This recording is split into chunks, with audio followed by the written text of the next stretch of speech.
Parlons des choses très très intéressantes du royaume de Dieu. Et aujourd'hui, on va parler de quelque chose que j'intitule « Il n'y aura pas d'échec ». Il n'y aura pas d'échec. Pour la simple raison que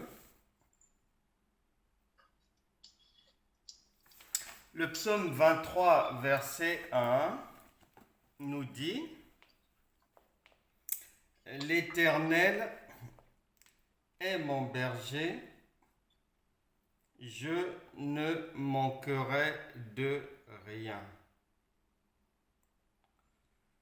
L'Éternel est mon berger, je ne manquerai de rien. Si Dieu dit que je ne peux manquer de rien, il y a des conclusions immédiates à les formuler si on veut correctement marcher avec Dieu.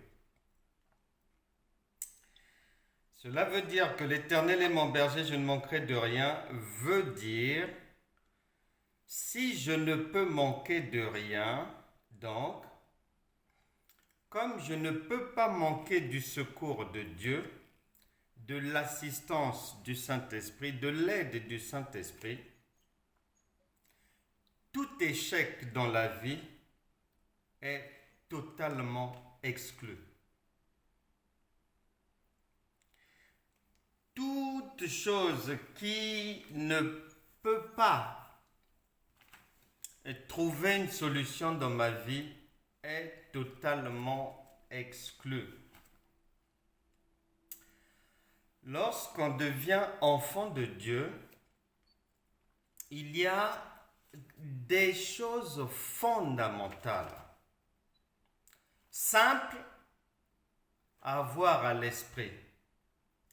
Si on ne les a pas dans la tête, on va tourner toute la vie en rond, en jeûnant, en priant, en faisant des dons, en gesticulant, parce qu'on aura loupé sur les marches des escaliers, on aura loupé des marches. Et ça peut pas fonctionner, c'est une impossibilité. Parce que c'est par palier, c'est par palier, c'est par palier. Et ces paliers-là, je dois les connaître. Et l'un de ces paliers, c'est le fait que, comme je suis devenu enfant de Dieu, il a dit que toutes choses sont devenues nouvelles, les choses anciennes sont totalement passées, et que je suis devenu une nouvelle créature, donc, hors de question qu'il y ait l'échec dans ma vie. Devenir nouvelle créature veut dire quoi? Je le répète souvent, l'une des choses qui fait gravement défaut aux enfants de Dieu, c'est de prendre une parole et de sauter à pieds joints, d'entrer dans la prière, de rabâcher les versets comme ça là, sans avoir le contenu humain de la chose. Ça ne passera pas. Lorsque je deviens bébé spirituel, quand Dieu dit, le psaume 23, l'Éternel est mon berger, je ne manquerai de rien, je relis ça avec 2 Corinthiens chapitre 5 verset 17, que je suis devenu une nouvelle créature, les choses anciennes sont passées, cela et tout. J'ai l'obligation, c'est-à-dire le Saint-Esprit m'oblige à aller faire, c'est-à-dire une échographie pour savoir une nouvelle créature, c'est quoi au juste. Et là, mon cerveau m'emmène directement à la maternité. Parce que c'est là où on trouve les nouvelles créatures physiques. Je le deviens spirituellement, mais pour que je comprenne ce que ça veut dire devenir nouvelle créature spirituelle, Dieu dit, c'est par l'observation de mon environnement. Parce que Jésus s'est fait homme, il est venu, il est au milieu de nous. Donc, sa parole est là, devant nous, dans l'environnement. Donc, je suis obligé d'aller dans mon cerveau à la maternité. Quand j'arrive à la maternité, il y a des nouveau-nés. Et le Saint-Esprit me dit, nous le dit à tous, que quand je dis que tu es une nouvelle créature, tu es devenu comme un bébé. Mais ça ne s'arrête pas là. Et là, Dieu te pose des questions. Que dans le psaume 23, quand je dis que tu ne manqueras de rien, ça veut dire, là les questions commencent. Parce que Jésus, les pharisiens lui posent des questions, mais lui aussi pose des questions. À droite, il pose des questions. À gauche, à ses disciples. Il pose là-bas parce que il faut le questionnement pour que la vérité jaillisse. Le roi Salomon a dit, celui qui réfléchit sur les choses trouve facilement le bonheur. Et là, le Saint-Esprit te demande, un bébé qui est à la maternité, est-ce que tu l'as déjà vu gaspiller ses poumons en fumant la cigarette? Non. Est-ce qu'il peut tomber malade d'une cirrhose de foie en prenant l'alcool? Non. Est-ce que tu peux retrouver un bébé de la maternité dans l'adultère? Non. Est-ce que tu peux retrouver ce bébé-là en train d'injurier les gens? Non. Est-ce que le nouveau-né peut faire la diffamation? Non. Est-ce qu'il peut mentir? Non. Est-ce qu'il peut voler? Non. Est-ce qu'il peut avoir des dettes? Non, non, non, non, non, non. Et Dieu dit, voilà ce que tu deviens.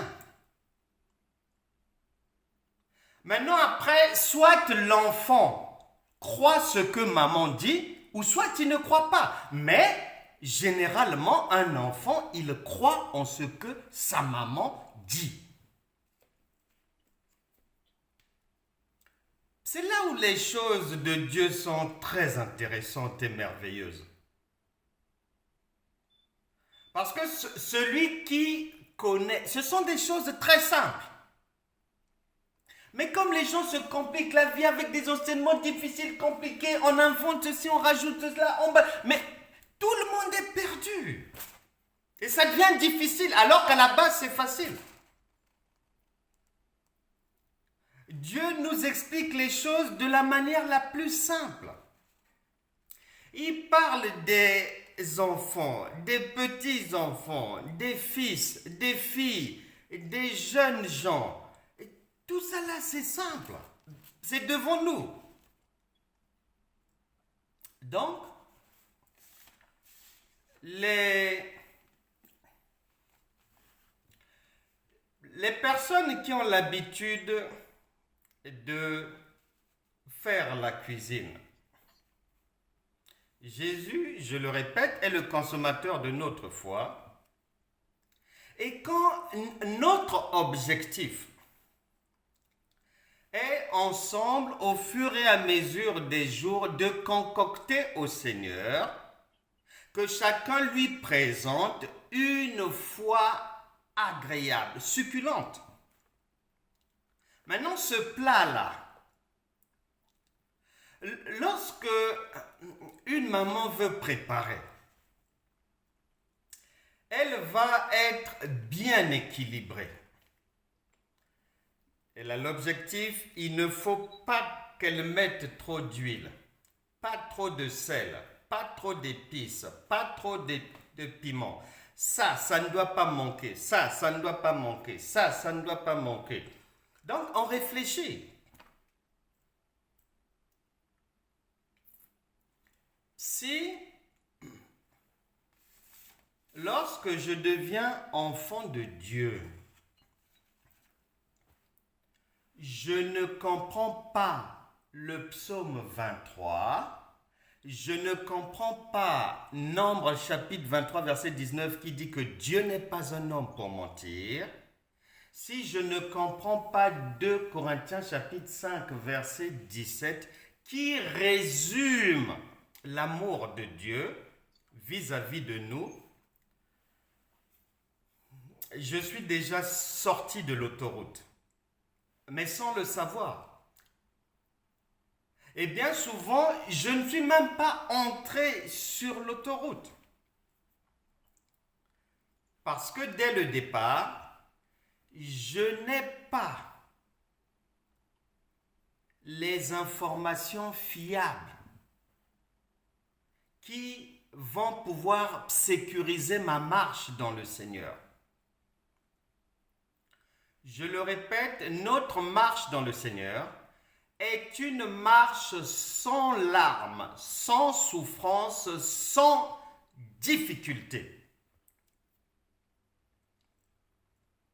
Une maman ne demande jamais quelque chose de difficile à ses enfants. Ça n'existe pas. Et son cœur ne veut jamais voir ses enfants souffrir. Malheureusement, on est dans un monde chrétien où la plupart des gens, même qui enseignent, n'ont pas compris et ne comprennent pas le langage de Dieu. Ils le comprennent en français, mais Dieu n'est pas français. Ils ne comprennent pas le langage de Dieu. Et ils disent aux gens qu'on doit souffrir. Chacun doit porter sa croix. Jésus l'a déjà fait. Si une maman ne peut pas demander à son enfant de souffrir pour lui faire du bien, une maman pécheresse, une maman qui a des faiblesses, des manquements, qui peut se tromper, etc., etc., mais ce n'est pas Dieu qui va le faire. Lui qui ne peut jamais se tromper, qui est amour, qui est dans la perfection. C'est pas possible. Deuxième chose à retenir, lorsque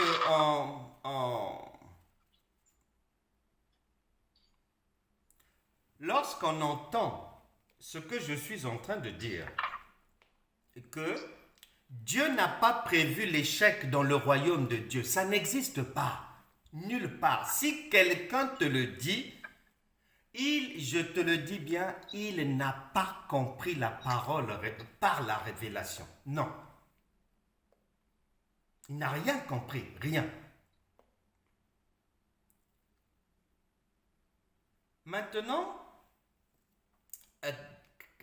quelqu'un peut me dire, comme les Israélites aussi, ont demandé, Gédéon a demandé à Dieu, mais si toi tu es avec nous, mais pourquoi on a entendu que tu avais délivré nos ancêtres, il y avait eu des miracles en Égypte, ceci, cela. Mais pourquoi est-ce que nous souffrons alors si tu es au milieu de nous? La réponse est très simple.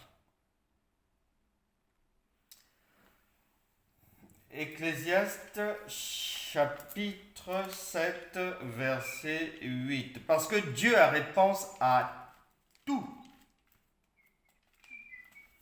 Même s'il y a 3 milliards de questions, Dieu a réponse à toutes ces questions-là. Ecclésiaste chapitre 7 verset 8. Mieux vaut la fin d'une chose que son commencement. Mieux vaut la fin d'une chose que son commencement. Dieu ne s'occupe pas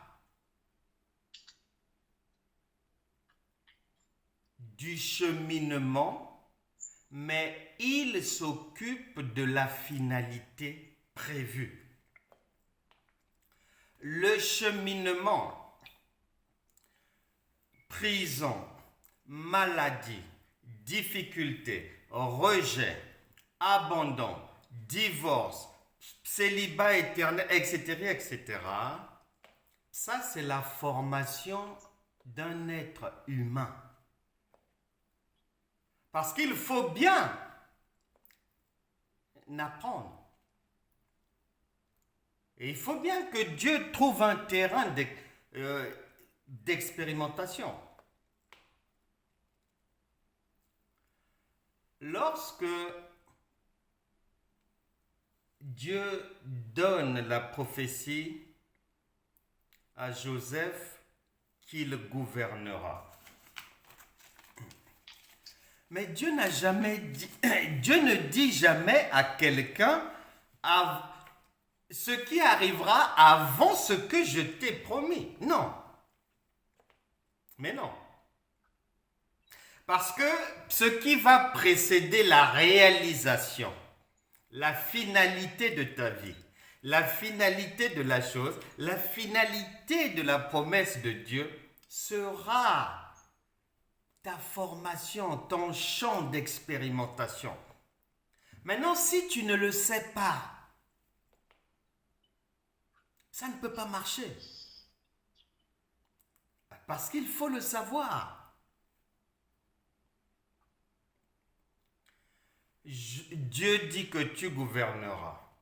Mais dès le lendemain, il se retrouve en prison. Il est d'abord vendu. Donc, carrément le contraire de ce que Dieu a dit. Il est ensuite emprisonné. C'est-à-dire, c'est la descente aux enfers. Ensuite, il est accusé d'une tentative de viol. Descente toujours aux enfers. Et il purge des années de prison. Mais Dieu n'a pas changé. Ce n'est pas parce que tu es dans une situation difficile ou qui perdure ou ceci, cela, que Dieu va, c'est-à-dire, il va retirer le psaume 23, verset 1 de ta vie. Non, mais non. Mais non, Dieu n'est pas indigne, ça reste comme tel. Maintenant, soit l'enfant croit ce que papa dit, ou soit il n'y croit pas. Et beaucoup sont comme ça. La Bible dit bien qu'il ne peut pas mentir. S'il me dit que je suis ton berger, tu ne manqueras de rien. Alors, ça devient, c'est comme à la crèche et ça devient plus simple que bonjour. Pour que, effectivement, non seulement que je ne manquerai de rien, je dois savoir que dans lui, quand il dit que je ne manquerai de rien, il a en vue la finalité, les objectifs, c'est-à-dire rien de tout ce qu'il me faut pour réussir dans la vie ne me fera défaut. Voilà. Rien de tout ce qu'il me faut pour réussir dans la vie ne me fera défaut. Même si je passe dans telle situation, même si je perds ceci, même si on me prend cela, ce n'est pas le problème de Dieu. Ce n'est pas son problème. Ce n'est pas son problème. Son problème, c'est que comme il a déjà parlé, il ne peut ni retirer sa parole, ni se contredire. Donc, si ça tangue, si ça ne marche pas, si l'échec survient, au final, mais ça sera de ma faute. Soit je n'avais pas compris, soit je n'avais pas cru, soit j'ai cru à autre chose, soit j'ai accepté ce que Dieu n'avait pas dit, soit.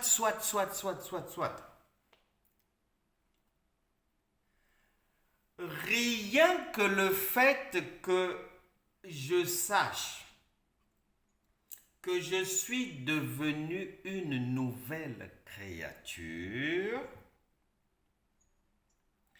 et que cela veut dire que dans ma vie, les notions d'échec, d'erreur, de disgrâce, tout ça là, Dieu dit que ces choses anciennes sont passées. Voici, toutes choses sont devenues nouvelles.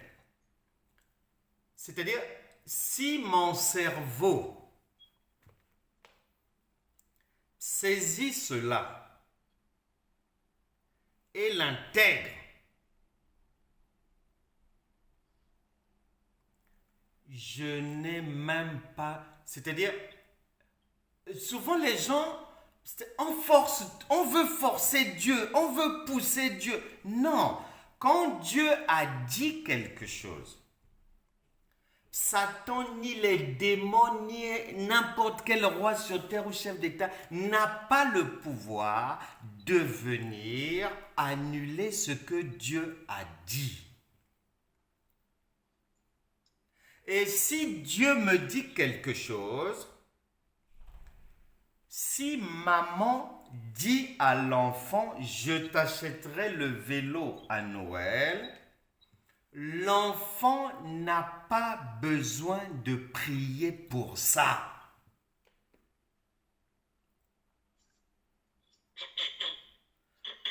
Quand un chef de l'État te dit que je vais m'occuper de ton affaire là, que tu jeûnes, que tu ne jeûnes pas, que tu pries, que tu ne pries pas, il a donné sa parole, il va le faire.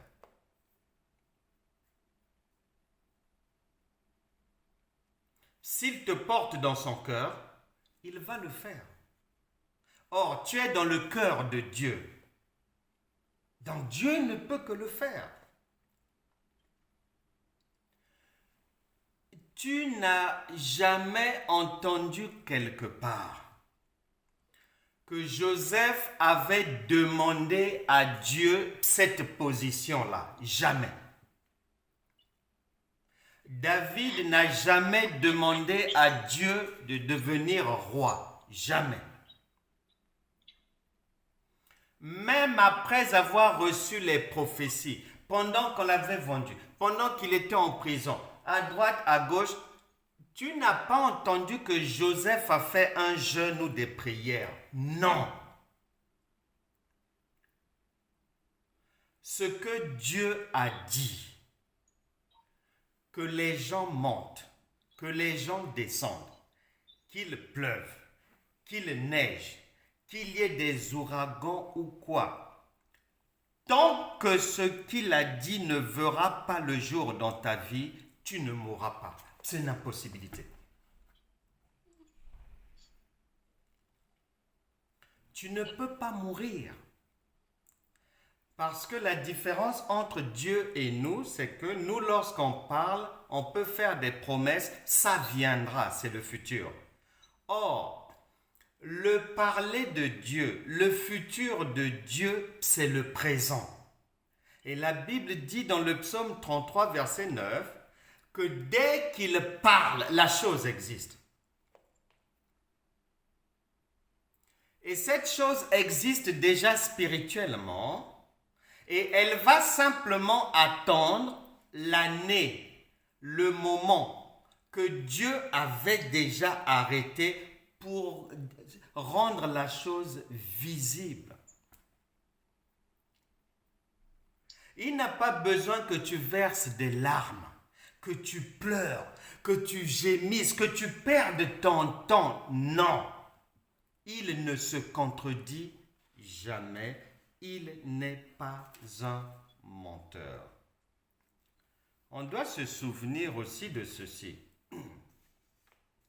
Lorsque les Écritures nous expliquent qu'un enfant de Dieu ne peut jamais connaître l'échec, c'est simplement parce que aussi, Éphésiens chapitre 2 verset 10 dit que ce sont des choses que Dieu a préparées d'avance. C'est-à-dire, la réussite de ta vie, Dieu l'a déjà préparée. C'est à toi de le savoir et de l'avoir à l'esprit et de marcher simplement vers la pratique de cette réussite. Maintenant, cette marche-là, il peut y avoir des moments négatifs. Mais tu es en train d'avancer. Chez nous, les hommes, on appelle avancer lorsque ça marche. Chez Dieu, non. Et ça ne marche pas. Et ça marche. Tout ça là, chez Dieu, ça veut dire avancer. Parce que Joseph, vendu, esclave, emprisonné, accusé, ceci, cela, c'est la négativité, ce sont les ténèbres. Mais ce sont les ténèbres qui l'emmenaient petit à petit vers la réussite de la vie. Donc le chemin de Dieu n'a rien à voir avec le chemin des hommes. Le problème, c'est que la plupart d'entre nous, nous marchons avec dans la tête un Dieu qui est homme, un Dieu qui n'est pas Dieu. Parce que le véritable Dieu, mais on ne peut pas l'aider. Il n'a pas besoin qu'on essaie de le pousser, de l'aider, de forcer, de... Non. Mais non. On n'est pas à la crèche, c'est pas la gaminerie. Mais non. La Bible déclare dans Actes des Apôtres, chapitre 22, verset 23. Actes des Apôtres, chapitre 22, verset 23, ça dit « Cet homme, en parlant du Seigneur Jésus, livré selon le dessein arrêté et selon la préscience de Dieu. » Donc, je disais à une personne que il faut savoir qu'il n'y a rien qui puisse exister, arriver et tout dans cet univers que Dieu ne connaît pas ou qu'il ne savait pas d'avance que ça va arriver. Ça n'existe pas. Et la Bible dit que le Seigneur Jésus est venu pour nous aider, nous délivrer l'humanité des griffes du diable. Et la Bible dit, Actes des Apôtres, chapitre 22, verset 23, que c'était un plan arrêté par Dieu, que tout devait se passer de cette manière-là. Maintenant, dans ce cheminement-là, on retrouve quand même des larmes. On retrouve ceci, on retrouve cela. Mais peu importe, l'objectif a été atteint. Jésus a bien accompli sa mission. D'ailleurs, pour narguer les gens, pour bien faire comprendre les choses aux gens, que dans les gens qu'il a recrutés dans cette équipe des 12, il recrute aussi un représentant du diable, Judas. Et ce représentant du diable, tout ce qu'il faisait, le Seigneur est au courant, mais il ne branche pas, il le laisse faire. Pourquoi? Parce que qu'il fasse tout ce qu'il va faire n'empêchera pas Dieu de faire ce qu'il avait déjà prévu. Maintenant, j'emmène ça dans ta vie puisque Dieu est pratique. Cela veut dire que lorsque tu deviens enfant de Dieu, tu reçois Psaume 23, verset 1, 2 Corinthiens, chapitre 5, verset 17, tu le reçois spirituellement, tu as de nouveaux vêtements. Et ces vêtements-là, De la même manière que la tunique de Joseph. Ce sont des vêtements c'est-à-dire qui vont redorer ton blason, embellir ta vie et t'emmener à la réussite. Joseph avait reçu le vêtement de gloire, la tunique, mais ça ne l'a pas empêché d'aller en prison. Ça ne l'a pas empêché de vivre des moments où, si c'était notre époque, là, les gens vont dire, oh, lui, son est fini pour lui. Il est déjà en prison là-bas depuis plusieurs années. Il n'y a plus rien à attendre là-bas. Mais Dieu n'est pas comme ça. Donc, de la même manière que je disais à quelqu'un que tout ce que tu vois là, c'est une pièce de théâtre dont Dieu est le metteur en scène. Maintenant, si tu ne sais pas que la vie est une pièce de théâtre et que Dieu est le metteur en scène et que pour arriver à un but de la réussite, il peut te faire passer, te faire jouer toutes sortes de rôles, même les rôles les plus négatifs, pour parvenir à la réussite. Mais si tu ne le sais pas, ça ne marchera pas. Il faut savoir qu'on est dans une pièce de théâtre et que Dieu est le metteur en scène. Donc, de la même manière que lui-même avait prévu faire ceci, venir ici, faire cela, hop, hop, hop, ensuite vendu, ensuite à la croix, trahi par les siens, ceci, cela, et hop, la résurrection et la victoire de ce cheminement-là. C'est ta propre vie. Quand tu deviens enfant de Dieu, ça suivra la même trajectoire. C'est pour ça que la Bible déclare, 1 Jean chapitre 4 verset 17, tel il est, tel nous sommes, tel parcours il a eu, mais tel parcours nous aurons. Mais la finalité de ce parcours, c'est quoi? C'est une absence d'échec. C'est la réussite. Et ce sont de belles choses. C'est ce que l'on doit retenir et comprendre. La Bible déclare, Philippiens chapitre 4 verset 8. Philippiens chapitre 4 verset 8. Philippiens chapitre 4 verset 8. Philippiens chapitre 4 verset 8. Il est dit ceci. Je vais lire cette version d'abord. Il est dit ceci. Philippiens chapitre 4 verset 8. Il est dit. Au reste, virgule, frère,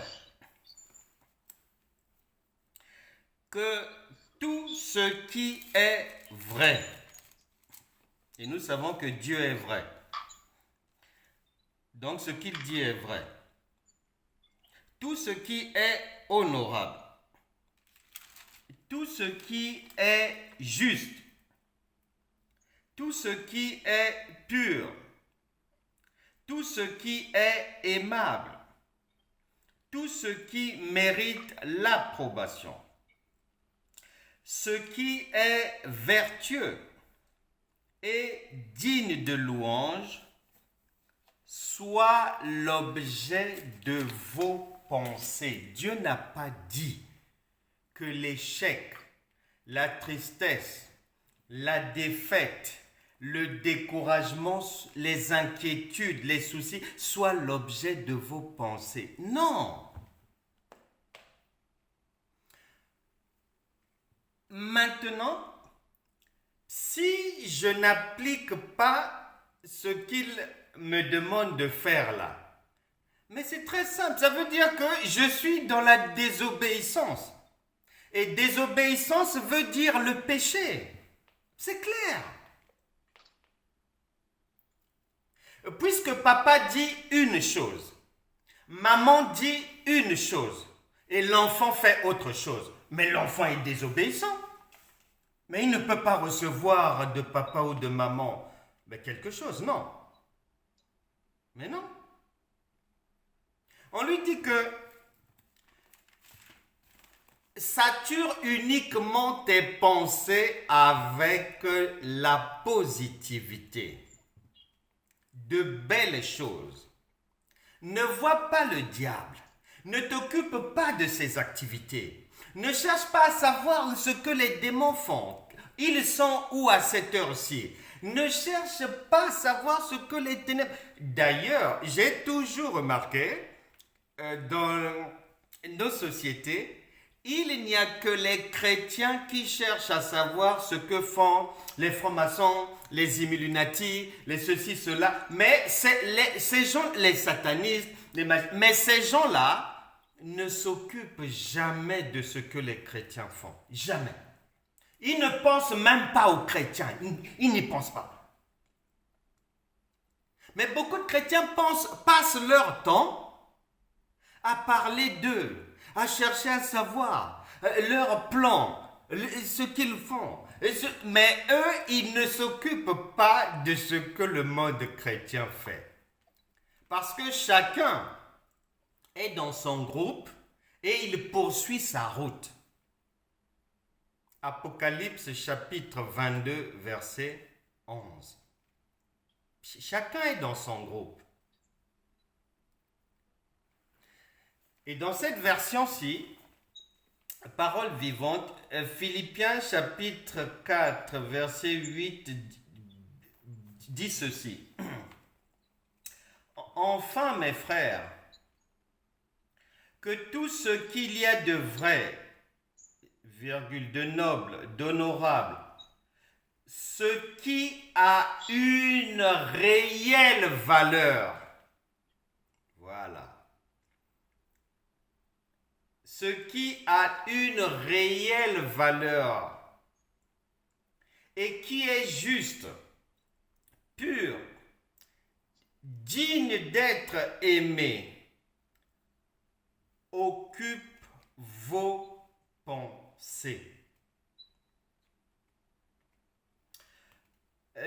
Tendez vers tout ce qui s'appelle vertu et qui mérite la louange.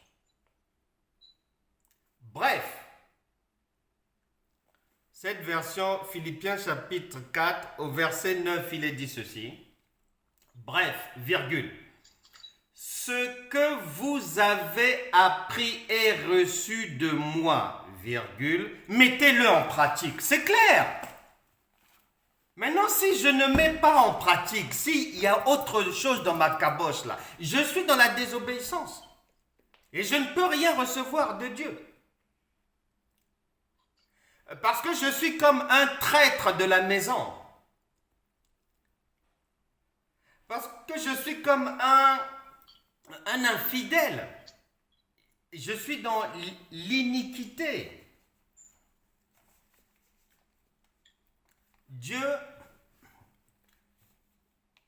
dans son plan, a prévu la réussite pour tout le monde. Dieu ne rejette jamais l'un de ses enfants, à moins que l'enfant lui-même puisse s'exclure de la famille, parce qu'il y a des enfants rebelles. Il y a des enfants qui fuguent, des mineurs qui fuguent. Il y a même des adultes qui fuguent. Donc, à moins que la personne elle-même sorte de la maison et des grâces de Dieu, Dieu n'exclut jamais une personne.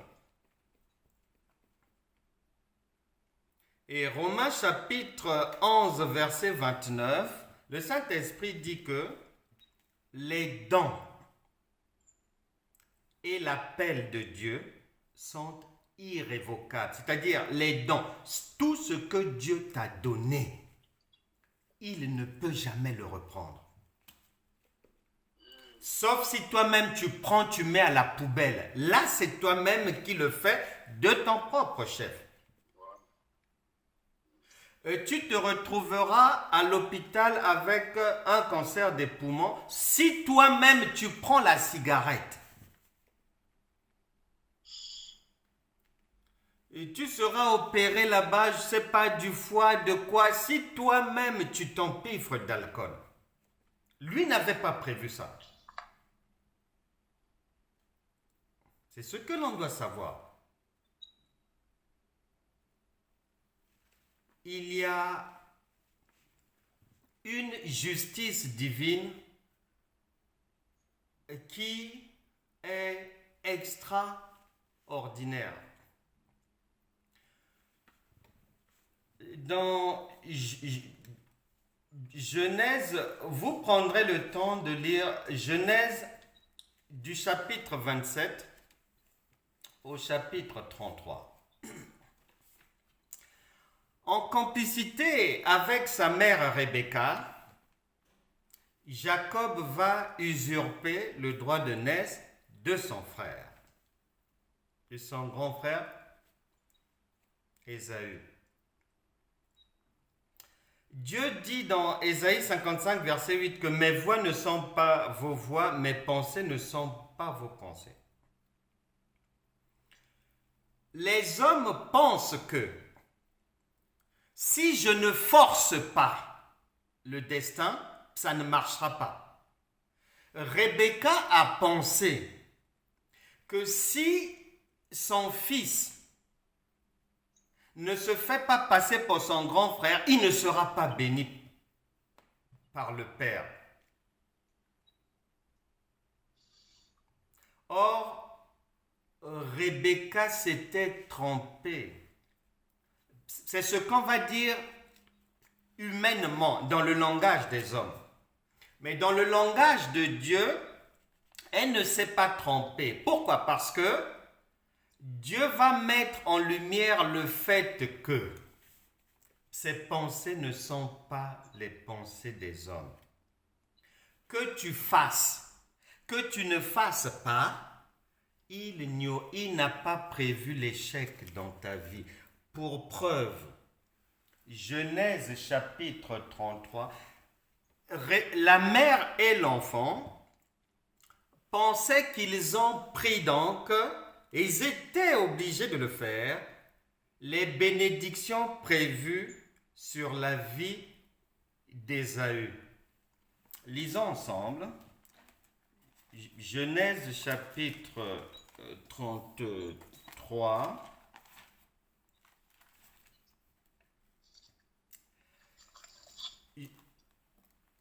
Jacob quitte de chez son oncle. Le moment de vérité, 20 ans plus tard, va arriver pour lui. Il avait volé, il avait pris la place de son grand frère. L'heure de vérité arrive, il a peur. Il va mettre en place une stratégie de prévoyance, de prudence, au moment de rencontrer son grand frère, 20 ans après lui avoir dérobé ce qui lui appartenait. S'il vous plaît. Et la Bible dit ceci. L'homme ne sait pas parce qu'il ne fait pas confiance à Dieu. Et Joseph ignorait certaines choses, mais le Seigneur va nous les révéler. Genèse chapitre 33, c'est les retrouvailles entre les deux frères, on va dire ennemis. Donc, Jacob a peur. Il a prévu beaucoup de bœufs, beaucoup de présents, beaucoup de cadeaux pour son frère pour essayer de se faire pardonner. Lisons maintenant. Genèse chapitre 33, verset 9. Avant le verset 9. Ésaü dit, à quoi destines-tu tout ce camp que j'ai rencontré? Et Jacob répondit, à trouver grâce aux yeux de mon serviteur. Verset 9. Ésaü dit, je suis dans l'abondance, mon frère, garde ce qui est à toi. Dieu, un Dieu de justice. Jacob ne savait pas que Dieu avait aussi enrichi son frère. Jacob ne savait pas qu'il n'avait pas besoin de commettre cet acte-là. Mais c'est une manière aussi pour Dieu de nous faire comprendre.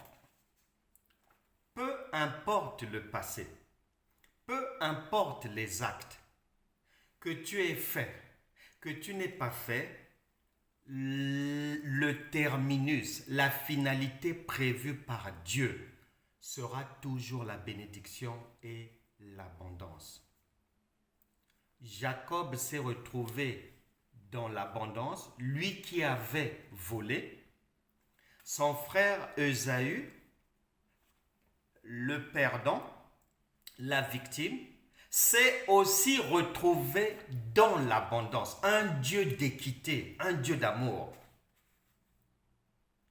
Et Jacob n'est plus là aujourd'hui. Ésaü n'est plus là aujourd'hui. Ésaü d'aujourd'hui, c'est toi. Jacob d'aujourd'hui, c'est toi. Maintenant, si tu ne le comprends pas, que tu n'as pas à te tourmenter la tête, à te poser 1000 questions, non, là où Dieu t'emmène, c'est un pays où coule le lait et le miel. Le royaume de Dieu, notre royaume, est une vie dans laquelle le lait et le miel sont prévus. Pour ceux qui écoutent ce que maman dit, comprennent ce que maman dit, mettent en pratique et ont du résultat. C'est ce qu'il faut bien retenir. Beaucoup marchent avec des pensées, des idées erronées qui n'ont rien à voir avec Dieu. À l'opposé. La Bible déclare dans Éphésiens chapitre 4, verset 27, « Ne donnez pas accès au diable. » Et on donne accès au diable d'abord dans les pensées.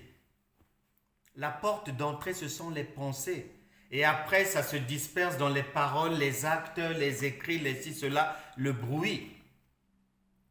Mais la porte d'entrée, c'est dans les pensées. Et Dieu dit, attention ma fille, attention mon fils, ne donne surtout pas accès. Tiens-toi droit sur ce que j'ai déjà dit. Je n'y reviendrai pas, je ne retirerai pas ça, je ne m'occupe pas des larmes de ta vie, de soi-disant les échecs, ceci, cela, ce n'est pas mon problème. Ce que j'ai dit, que je t'emmène à l'autre bord, tu arriveras à l'autre bord. Un homme de Dieu, il est américain. Il s'appelle Jerry Savelle. Jerry Savelle, dans l'histoire de sa vie, il explique ceci. Lorsqu'il est devenu enfant de Dieu, un jour, là où il vivait aux États-Unis, il avait souvent l'habitude d'emprunter une route. Et sur cette route-là, il y a une grande zone. Lui passait par là sans se poser des questions, il passait pour lui. Mais un jour, en passant par là, il a entendu le Saint-Esprit lui dire, toute la zone là, je te la donne. Souviens-toi bien que le psaume 33, verset 9 t'apprend que quand Dieu dit quelque chose, la chose existe déjà. Ce n'est pas un homme, c'est Dieu. Le problème de Jerry Savelle, c'est que c'était des milliers d'hectares, mais toute cette zone était occupée par une grande firme américaine qui exploitait les choses là-bas. Jerry Savelle dit à Dieu, mais Dieu, tu es marrant. Tu dis que tu me donnes quelque chose qui appartient à des gens, qui est déjà occupé. Dieu lui dit, c'est trop tard, j'ai déjà donné. 1 an passe. 2 ans passent. Les gens sont toujours sur... la firme américaine est toujours là. 3 ans passent. Et Jerry Savelle a gardé ça dans son cœur parce que s'il explique à quelqu'un, on va lui dire, mais tu es fou. Donc, il garde dans son cœur. 3 ans passent, 4 ans passent. Un jour, il passe par là et il lit que c'est à vendre. Mais lui, il est fauché, il n'a rien. Donc, il ne peut pas acheter. Souviens-toi, lorsque Joseph est en prison, lorsqu'il interprète les songes du panetier et de les chansons du roi, il dira que quand tu vas sortir, ne m'oublie surtout pas, parle de moi au roi. Beaucoup de chrétiens font ça. Ils veulent forcer Dieu. Mais non.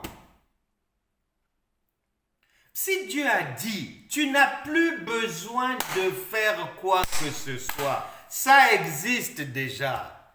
Tu le verras s'accomplir. Dors pour toi tranquillement. Même si les gens vendent l'île de la Réunion, tu seras toujours là. Si tu veux être là, en tant qu'enfant de Dieu, tu seras là. Et donc, d'autres propriétaires viennent maintenant en racheter la chose. 5 ans sont déjà passés. Un nouveau propriétaire. Et Jerry Savelle observe. Il dit, mais Seigneur, mais je prends de l'âge. Donc tu avais menti ou quoi? Dieu ne répond même plus. Parce que Dieu n'est pas un gamin. Quand il a parlé, c'est fini. Même un chef de l'État ou un ministre terrestre ou monsieur le maire, il va te dire la chose une seule fois. Il ne va pas se répéter, non. Il va te dire une seule fois. Donc, Dieu ne lui répond plus. Et les années passent. Et les années passent. La société, les gens qui avaient racheté vont faire faillite. Et le bruit va courir un peu partout, qu'on dirait que cet endroit-là, il y a une malédiction dessus, c'est pas bon, parce que tous ceux qui viennent là, ça finit toujours mal. Donc, la nouvelle vente traîne. Les gens ne se bousculent pas pour racheter ces hectares-là. Et le Saint-Esprit. Donc, il y a une dizaine d'années depuis le premier jour où Dieu lui avait dit que je te donne. C'est 10 ans après. Il a à cœur, comme personne ne se bouscule, de faire une offre. Et le terrain coûte des millions de dollars. Lui a tout cassé. S'il emprunte à droite, s'il emprunte à gauche, s'il prend ses économies, il n'a que 200 000 dollars. Et par la foi, Jerry Savelle demande à son avocat de rentrer dans les négociations et de faire une proposition. 200 000 dollars. Les négociateurs ont dit non, les propriétaires ne peuvent pas accepter ça. C'est une somme dérisoire. Nous parlons des millions et des millions et des millions de dollars. Donc c'est une offre irrecevable. Jerry Savelle, il dira que son avocat était chrétien comme lui. Donc, ils vont décider par la foi d'insister. Et en insistant, on ne force pas Dieu. Souviens-toi, Dieu avait parlé à l'oncle de Jacob, Laban, pour ne pas qu'il fasse du mal à Jacob. Dieu lui a parlé la nuit. Et Dieu va parler, ordonner à ceux qui sont chargés de faire la négociation de la part des propriétaires. Il va leur donner l'instruction d'accepter la proposition de Jerry Savelle et de son avocat. Et c'est comme ça qu'ils vont maintenant aller faire le compte rendu aux propriétaires. Des jours passent. Des semaines passent.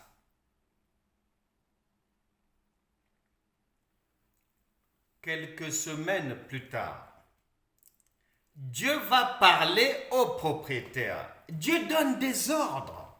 Les anges sont là pour donner des ordres pour toi.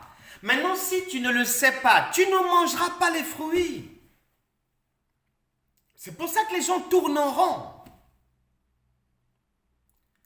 Quelques semaines plus tard, les propriétaires vont accepter l'offre de 200 000 dollars sur une vente de plusieurs millions de dollars. Donc, ils vont faire ce sacrifice d'accepter les 200 000 dollars de Jerry Savelle.